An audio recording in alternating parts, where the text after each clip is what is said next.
እንደዚህ አንስቼ እጄን ልሰነዝር ስል እንዲህ አለ። ሊትራሊ ውስጥ በፍጹም እንዲህ አለ። እርቦኛል። ከዛ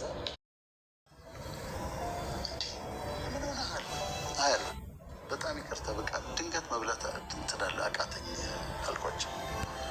ከዛ ሁሉም ግራ ተጋቡ። ሰውየውም ያየኛል፣ ሁለቱም በቃ ብሉ እናንተ ተውኩት። ያውቃለሁ ግን ራሴን ግን ጋብዙ እንዲ ጥሬ ስጋው ጋብዟቸዋል። ከዛ እነሱ ከወጣ በኋላ ግን ይገርምሃል እኮ የቤተ ክርስቲያን ራሴ ግን ኦፍኮርስ ኃጢአተኛ ሰው ሲናገር ነበር አለኝ። ይህንን የማታውን የኔን ኢንሲደንት አያውቅም።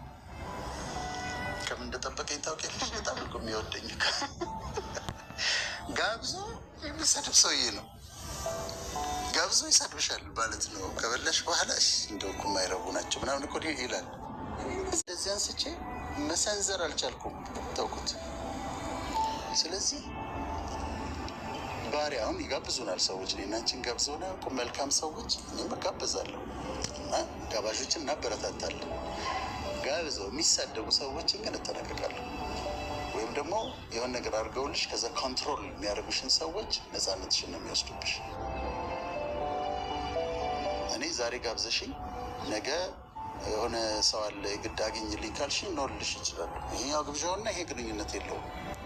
ስጦታ ምተሽልኝ ከዛ ነገ አስገዳጅ ነገር ብታመጪ ወይ ስጦታውን መልስልሻለሁ እንጂ አላረኩም። ስለዚህ ነፃነት።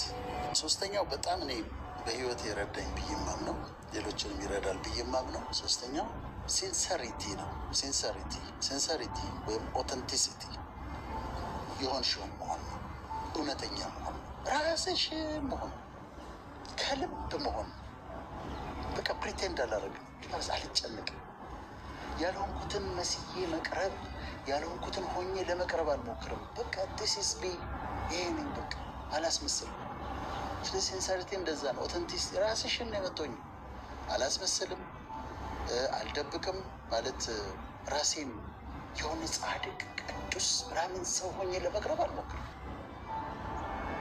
ባለፈው አንድ ፕሮግራም ላይ ከአንቺ ጋር ስናወራ መሀል ላይ እኔ ምን አልኩሽ? እኔ አለማዊ ነገር ነኝ እኮ አልኩሽ። ከዛ አንድ ሰው የሚወደኝ ሰው እንዴት እንደዛ ትላለህ? እንዴት አለማዊ ሰው አለማዊ ነገር ነኝ ትላለህ? አለ። ታዲያ ምንድን ነኝ አልኩት። እኔ አሁን ቅዱስ ጻድቅ ምናምን ሰው ነኝ። ሴምሲ ነው የምኖረው። የራሴን ላይፍ አውቃለሁ፣ ድካሜን አውቃለሁ። በእግዚአብሔር ጸጋን የቆምኩት። ስለዚህ ራሴን ቅዱስ ምናምን አለ። ኦፍኮርስ ያው ነው።